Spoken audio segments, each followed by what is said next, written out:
start recording now. So we're going live now. Okay. Okay. Or not live, but here we go. Okay. Hi there. This is Neil Kilby and Peter Schmitz. We're going to be talking about marketing, online marketing, whether it's science or chance. Now, Peter, you've been in the marketing business from the mail order to the online business of today.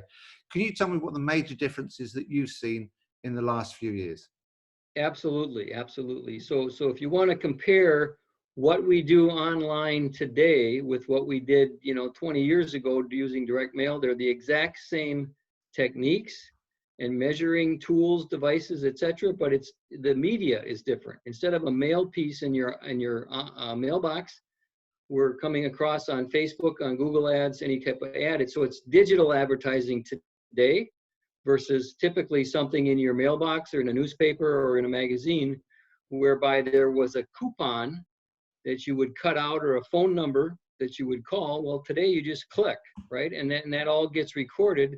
So the methods, the strategies, et cetera, are the same, just a different media that we're using today. And today's online marketing is very sophisticated. You can measure it down to the nth degree if you know what you're doing. And I mean, you were doing some quite big projects. What was the sort of cost of a campaign compared to what the cost of a campaign could be on Facebook for the same amount of people? Well, so you're talking about a direct mail campaign?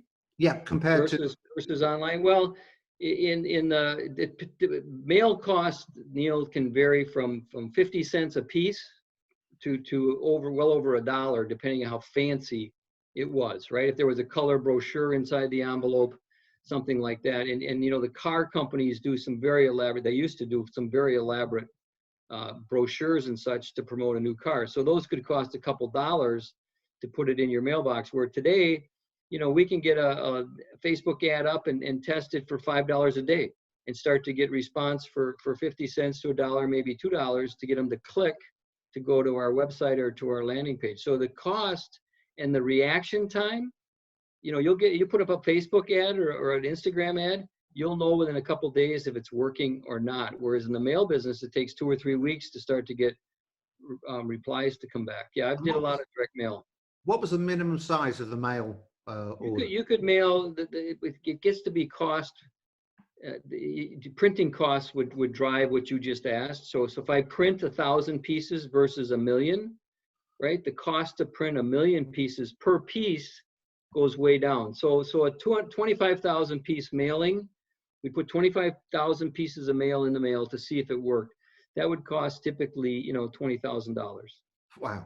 Postage, because postage it was always the biggest cost. You have to, in the United States, anyways, third class postage was 10 or 12 cents back in those days. Today it's almost 20 cents. But the printing and the postage determines the cost, whereas in an online ad you can test, spend $100, you'll know if it's working or not. Yeah. And you know what you need to correct, basically. So and that means that we can much smaller businesses can do the same level of quality of marketing and get better informational results for correct a hundredth of the price. But to your point, unfortunately, a lot of small businesses will put up a Facebook ad and it will not produce anything, and they'll go, Facebook doesn't work. Well, absolutely. That's the most. Yeah, as well as I do. That's I've tried that is the most common call. We've heard that many times.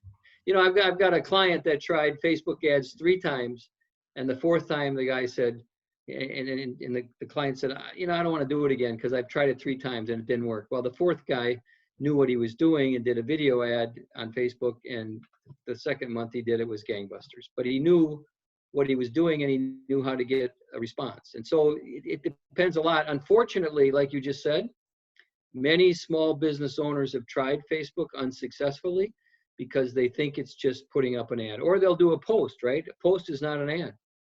I love people that say, I put up a post. Well, people don't respond to posts. They respond to an ad.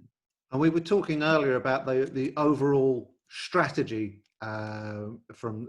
because when I did a lot of my studies, marketing was referred to as share of mind, etc., etc. Whereas we're looking much more about what spend gets exactly what sales result.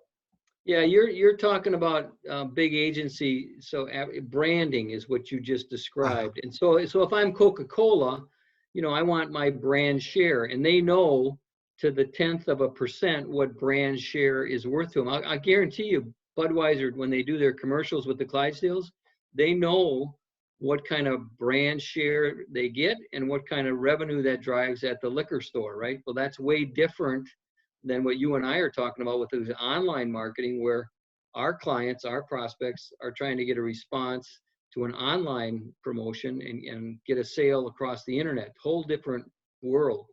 I'm not, branding is good online, but I'm not going to spend my money on branding.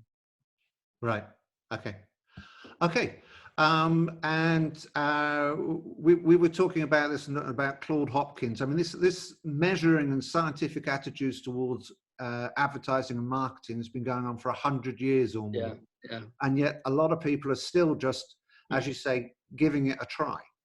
Well, to your point, Claude invented the direct response coupon. Like if you get a mail piece and there's a coupon in it to return it to buy something, people still do that. He is the inventor of that because he wanted to know, if I spent $20,000 to put something in the mail, how many orders did I get? That's what the coupon was for.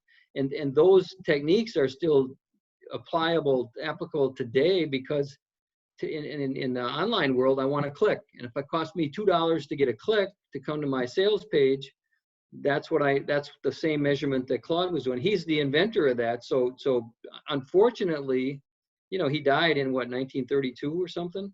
And to your point, people don't study his techniques, because when I went to college, we never studied Claude Hopkins. There were newer marketing guys, gurus that we studied.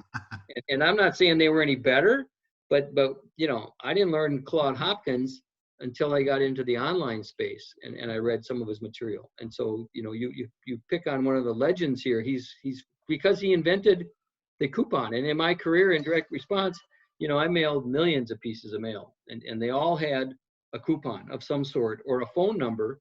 The other option, Neil, was to have a specific phone number. Oh yeah. So when that phone number rang, we knew it was response to that ad, and that in today's world, that's pretty simple technology. So, yeah. But our listeners want to know, if you're going to do an online ad, you want to be able to measure the results. If you don't know how to do that, then find somebody to help you, or go study, because otherwise you're just wasting money. Well, studying is a very expensive way of doing it. But yeah, absolutely. Knowing what results you get and testing to get those results. So affordable nowadays. Yeah, well, and you just hit on the key thing, is testing. Because I mean, I'm working with a guy right now, and it's like he's a beginner, right? And he's trying to do online, and we spent $200 on Facebook ads, and he wants, where's the sales? How come we don't have any sales? Well, I can go look at exactly how many people clicked, how many people got to the landing page, and how many people got to the order page. And his answer was, well, if they got to the order page, they ordered.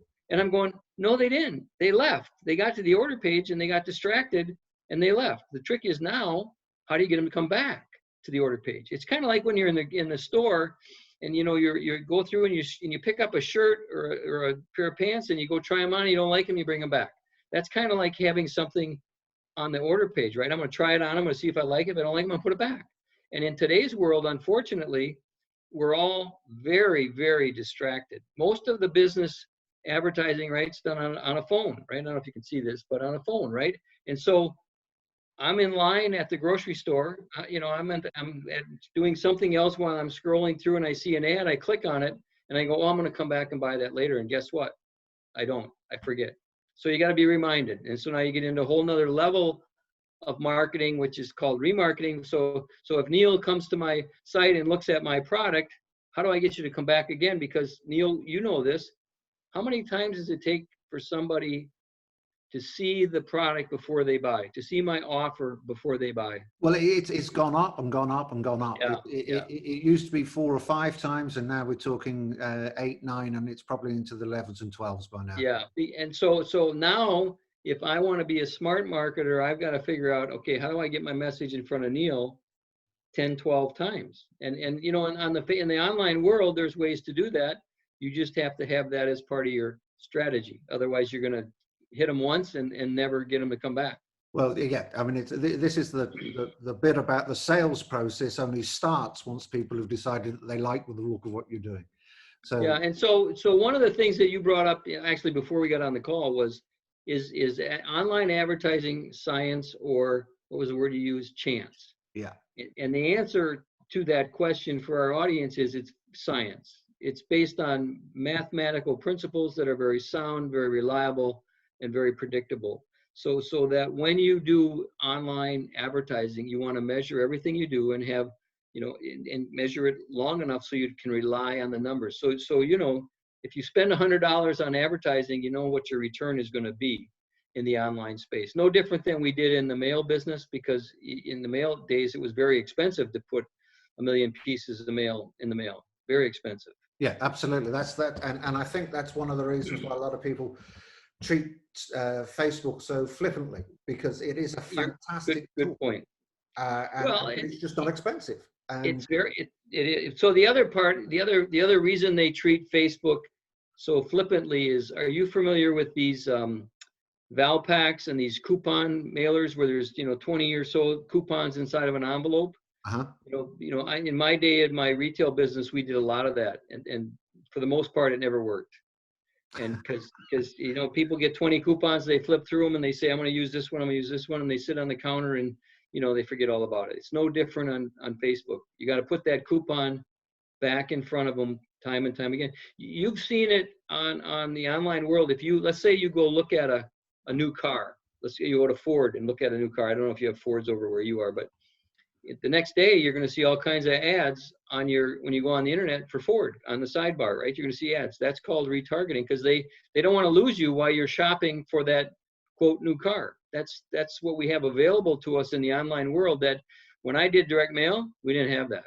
We'd have to mail them another piece 2 weeks later. And sometimes that worked, and sometimes it was a waste of money. And we were just quickly mentioning earlier on about people feeling that they've got to get people to their store rather than getting them to a landing page which sells a specific product.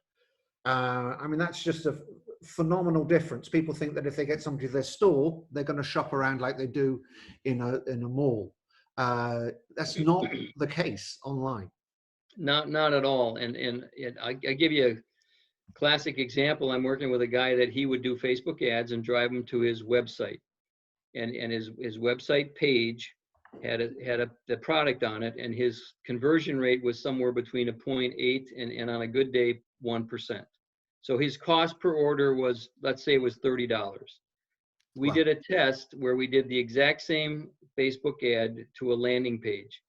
And a landing page, for our audience that doesn't know, is basically a sales page. It sells one thing and one thing only, and you can either buy it or leave the page. You're not on the website, you're on a specific page. And so his results from that test improved sales 58%. That generated him $90,000 of extra revenue in a per quarter. So $90,000 per quarter for no extra cost. And that takes us on, which we'll discuss in further podcasts. It's that once you've got a customer, your job is to turn them into a repeat, ongoing client who likes your ecosystem of products and services. Well, and we can do this on the next one. Now you're into customer value.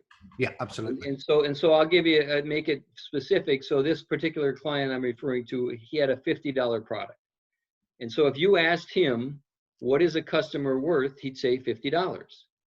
And I would say, no, how much do they buy in the next year or the next 2 years? Because the value of a customer, just what you said, Neil, is how much they buy over a period of time. And our job as a good business owner is to, you know, have products and services to sell them, but also keep them very satisfied, because you know this, the cost of getting a customer is way higher than the cost of keeping a customer. It is incredible. You do all the hard work of getting somebody to buy something from you, and then you ignore them. Yeah. And we need to do a whole conversation about that, because it's a crime what people do. And then here's the math part of this is, let's say this online client of mine, it's $30 to get a customer. So the question, that's what his current cost per order is now. So if his value, let's just assume he had a second and third product to sell somebody, and the value of a customer is worth $100. Is it smart to spend more than $30 to get them if they're worth $100? Yeah. The questions all change depending on as you will say, what the lifetime value is. Exactly. The answer to the first question changes completely. It does. And so you know, our mentor, Frank Kern, would tell you you can spend up to the value of that lifetime value and still be profitable if you know your numbers. That's where the science of online advertising, you know, really makes it. That's the whole thing that we need to get into at another time. Peter, thank you very much. I think people starting to understand what it is that we're talking about and how we work. If you want to connect with us, there's some buttons below.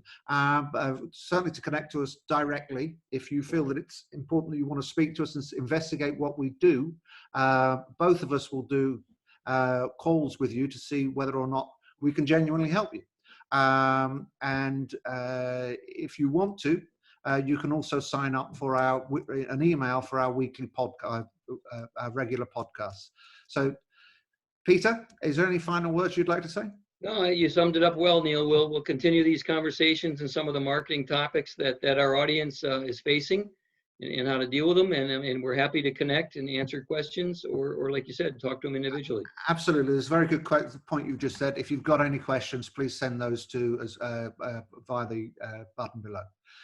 Peter, that's been great. I think people should be getting some questions out of there if they haven't got some answers. Well, that's the goal, right? Stimulate some intelligent conversation. All right, buddy. We'll see you soon. That's brilliant. Thank you, Peter.